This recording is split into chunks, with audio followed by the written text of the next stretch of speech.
그다음에 이것들을 다 준비했다고 하더라도 우리가 호박씨 한 입에 틀어먹는다 이런 표현이 있듯이요.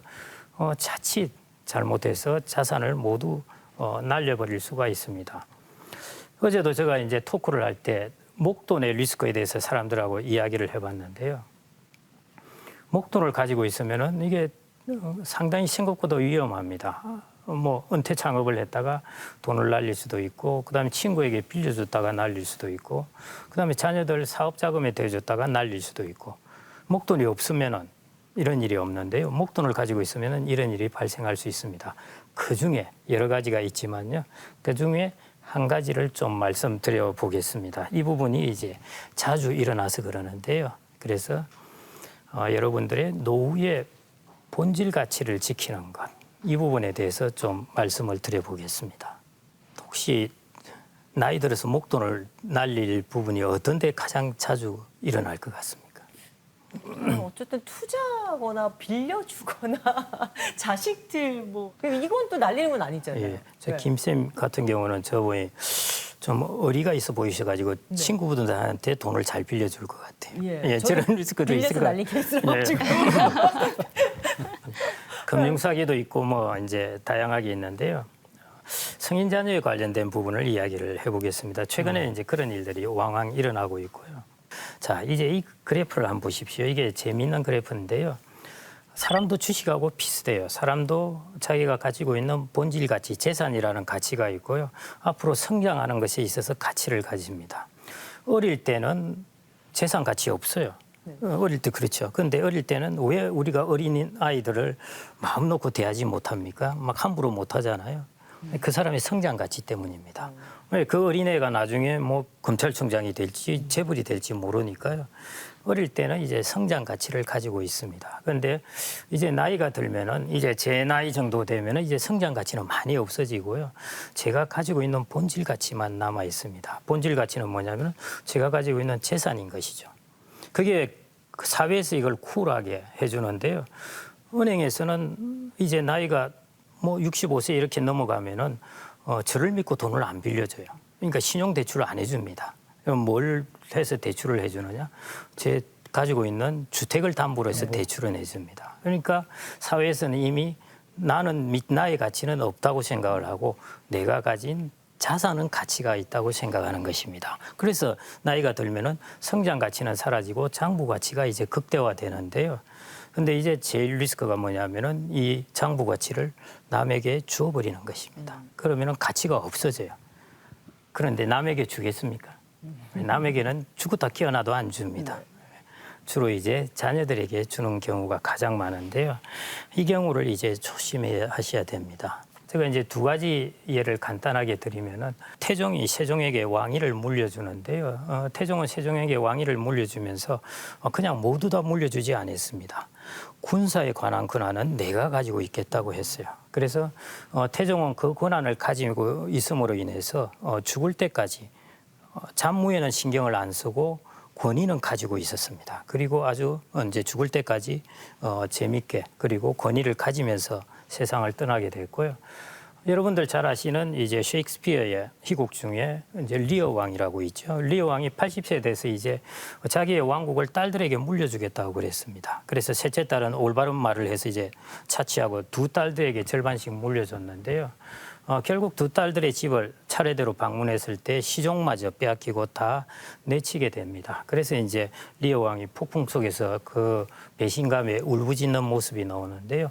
리어 왕의 잘못은 뭐냐면은 자기가 지금까지 이루어 놓았던 왕국이라 이게 자신의 가치인데요. 이것을 주어버린 것입니다. 그래서 자기의 가치가 없어져 버린 것입니다. 그리고 자기의 가치가 없어지면은 주체성도 없어져 버립니다.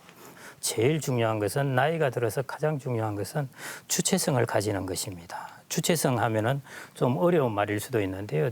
간단합니다. 그냥 내가 하고 싶은 대로 할 수 있는 겁니다. 내가 여행 가고 싶으면은 여행 가는 것이고요. 뭐 맛있는 거 사 먹고 싶으면은 사 먹는 것입니다. 이제 자기 어떤 어머니가 여성이가 이제 자기 가지고 있는 집을 이제 팔아서 자녀가 집을 사는데 같이 보태서 집에 이제 같이 살게 되었습니다. 그래서 같이 살았는데 이제 어느 날 냉장고에 이제 그 문을 열어서 우유를 이제 한 팩 다 마시고 있었는데 자기 며느리가 냉장고 문을 열어보다가 이 우유가 어디 갔어요? 네, 자기 애죠. 누구 주려고 사놓은 건데 이야기를 하는 순간 그때부터 자기는 냉장고에 있는 음식에 손을 못 대겠더라는 것이죠. 이게 주체성입니다. 그래서 사람은 죽을 때까지 주체성을 가지고 있어야 되는 것이고요. 그걸 다른 말로 하면은 죽을 때까지 나의 본질 가치를 가지고 있어야 됩니다. 그래서 이 부분이 여러분들이 앞에 QID 1대 7대 1을 아무리 잘하셨다 하더라도 이거 하나를 어기시면은 왕창 다 도루묵이 되게 됩니다. 그래서 이 부분을 꼭 조심하셔야 되고요. 그래서 나의 본질 가치는 절대 양도하면은 안 됩니다. 가끔 이러신 분이 있어요. 나는 본질 가치 가진 게 없는데 어떻게 하면 되지? 이런 분이 있습니다. 나 가진 게 없는데 하는데요. 제가 이제 강의할 때 농담입니다. 이런 이야기를 하는데요. 그러십니까? 그러면은 금괴 중에 덤이라고 있습니다. 덤이라는 것이 도금한 가짜 금괴예요. 더미를 한 5개 정도 사가지고요. 그다음에 금고도 하나 사신 다음에 아들 부부가 집을 방문해서 문을 열 때쯤 열심히 닦고 있다가 아들 부부가 들어오면은 금고에 후다닥 집어넣고 탁 잠궈버려라. 예. 아버님 그게 뭐예요? 너 몰라도 된다. 이렇게 하면 이미 다 보았습니다. 그래서 그렇게 하시면은 일단 주체성을 가질 수가 있을 것 같고요. 제가 농담 삼아 말씀을 드렸는데요. 그만큼 이렇게 노후에는 특히 자기의 본질 가치를 가지고 있어야 주체성을 가진다는 것입니다. 앞에 제가 아무리 설명 잘 들어봐야 이거 한번 잘못하면은 노후가 전체적으로 흔들려 버립니다. 그래서 이 부분을 꼭 지키시면 좋을 것 같고요. 그래서 요약을 해드린다면 QID 1대 7대 2, 그다음에 금괴. 제가 다른 거는 그냥 본질 같이 하면 여러분들 기억 안 나실 테니까요. 금괴. 이 세 가지를 이렇게 딱 기억을 해 놓으시면은 그러면은 노후에 여러분들의 자산이 적어도 위태롭게 되지는 않을 것으로 확신합니다. 감사합니다. 저는 제 세대를 대표해서 좀 질문을 하나 드리고 싶은데요. 저처럼 아직 은퇴 시기가 좀 남으신 분들은 오늘 말씀해 주셨던 그 포트폴리오 틀에서 비율만 조금씩 바꾸면 될까요? 아니면 아예 새로운 전략이 필요한 걸까요? 비율만 당연히 바꾸시면 되고요. 저 비율대로 하셔도 됩니다. 예. 제 이제 지인 중에 한 명이 제 주가가 한 3천에서 9천 올라갈 때도 네. 계속 배당주만 산 친구가 있었어요. 정말 굳건하게. 예, 그래서 제가 그 친구한테 그런 이야기를 했어요. 장기적으로는 내가 위너가 될 것이다. 그 배당주는 꾸준하게 배당이 들어오고 하니까요. 성장주는 올라갔다 내려갔다 하다가 나중에 어떻게 될지 모르지만은 배당주는 꾸준한 현금을 축적할 수 있기 때문에요. 젊어도 저 비중 괜찮습니다. 근데 저는 이렇게 듣다 보니까 사실은 어떤 은퇴 후의 삶에 있어서는 좀 목돈을 좀 가진 경우에 이제 이렇게 좀 분산 투자도 하고 뭐 이렇게 말씀하신 것처럼 QID 부분을 나눠서 내가 분배를 해서 투자를 하는데 사실 40대, 50대가 사실은 계속 돈은 나가야 되는 시기고 목돈을 좀 모으기가 좀 어려운 세대가 곧 즈음이잖아요. 그럼에도 불구하고 좀 모으기가 어렵지만 그럼에도 불구하고 이것만큼은 해라라고 좀 조언을 하신다면 어떤 걸 좀 하면 좋을까요? 제가 이제 40대 중반, 50대 초반에 이제 자산 관리하는데 사실은 이런 말씀을 드립니다. 뭐냐면은 소득이 많을 때 이제 지출을 따라 늘리는 경향이 많은데요. 이제 저축을 강제 저축이라도 일단 좀 해서 투자 자산을 갖는 게 좋습니다. 제가 이제 자산이 늘어난 속도를 보면은 50대부터 늘어나기 시작하는데요. 그때 늘어난 가장 근본적인 이유 중에 하나는 강제 저축이었습니다. 저희들이 성과급이나 이런 걸 받는 것을 퇴직연금으로 강제적으로 들어가게 한 부분, 이것 때문에 제가 자산이 많이 늘어났는데요. 그래서 첫 번째로 중요한 것은 저축을 늘리는 것. 그다음에 두 번째는 아까처럼 미국의 배당주, S&P 500, 우리나라의 한 10개 우량한 종목, 이런 것들을 해놓으셔가지고 한 10년, 15년 있으시면은 반드시 리턴을 줄 겁니다. 그렇게 준비하시는 게 좋을 것 같습니다. 역시나 시간의 힘을 또 강조해 주셨는데요. 그런데 제가 이런 성장 자산, 뭐 주식에 요즘에 투자를 하다 보니까 이게 떨어질 때 마음 잡기가 힘들잖아요. 그래서 노후 자산 관리를 할 때도 나만의 기준이 있으면 좀 마음이 덜 흔들리지 않을까 이런 생각이 들었는데요. 어떤 기준을 잡고 이 자산 관리를 해나가면 좋을까요? 그럴 때는 뭐 이런저런 뉴스 듣는 것보다는 제일 주식시장에서 중요한 것은 두 가지가 있습니다. 첫 번째가 금리라는 거하고요. 그다음에 두 번째가 기업의 이익입니다. 네. 이 두 가지만 잘 초점을 두어가 보시고요. 기업의 이익이 크게 변하지 않았다. 그리고 기업의 이익이 앞으로 성장할 것 같다. 그러면은 그냥 이렇게 그걸 믿고 있는 겁니다. 그 외에 이제 수급으로 왔다 갔다 하는 것은요. 거기 따라다니면은 개인들은 너무 어렵습니다. 네. 그래서 그걸 견디기 힘들면은 뭐 한 보름이나 이 정도는 내가 아예 주식시장 안 본다. 이렇게 생각을 하고 그냥 닫아놓고 있다 보면요. 우리가 실제로 그랬었죠. 6월 초인가요? 우리나라 주식시장이 하루에 8% 떨어졌다, 8% 올랐다 일주일 내내 그랬어요. 근데 월요일 날 난리를 피우고 금요일 날 보니까요. 월요일 날 시작할 때 주가하고 똑같이 된 겁니다. 근데 매일 주식시장을 본 사람들은 6일 동안 난리가 났는데요. 맞아요. 6일 동안 안 본 사람은 뭐 주식시장 그대로네 이렇게 된다는 네. 것이죠. 그래서 원래 바다도 저 멀리서 보면은 잔파도가 다 없어져 보이는 것처럼요. 시간을 길게 해놓으면 이 변동성이 스스로 이렇게 좀 줄어들게 됩니다. 그래서 펀더멘탈 금리를 앞으로 많이 올릴 것 같아 이런 일이 별로 없다. 그 다음에 기업의 이익에 있어서 그런 것들을 이제 뉴스나 유튜브나 잘 나오니까요. 그런데 보고 펀더멘탈에 문제가 없다 이렇게 생각하면은 이제 장기적으로 견뎌야 됩니다. 네. 금리와 기업의 이익에 좀 네. 문제가 없다면 확신을 가지고 버텨라. 이런 말씀을 네. 해주셨습니다. 오늘 말씀 들어보니까요. 막연하게 걱정하기보다는 또 이렇게 지금의 자산을 점검하고 앞으로의 생활을 계획하는 것이 또 위태롭지 않은 노후 생활을 만드는 첫걸음인 것 같습니다. 오늘 좋은 강의 감사합니다. 감사합니다. 오래 사는 시대에는 얼마만큼을 모았느냐 만큼이나 이 모은 자산을 어떻게 오랫동안 안정적으로 쓸 것이냐 하는 것이 중요하다는 걸 다시 한번 기억하셔야겠습니다. 다음 주 아침마당 대구가 준비한 두 번째 여름방학 특강은요. 5060 세대의 새로운 일과 가능성을 찾아온 신철호 대표와 함께 일을 다시 찾는 힘에 대해 알아보려고 합니다. 다음 주 이 시간도 기대 많이 해주시고요. 아침마당 대구 오늘은 여기까지입니다. 저희는 다음 주 이 시간에 다시 찾아뵙겠습니다. 고맙습니다.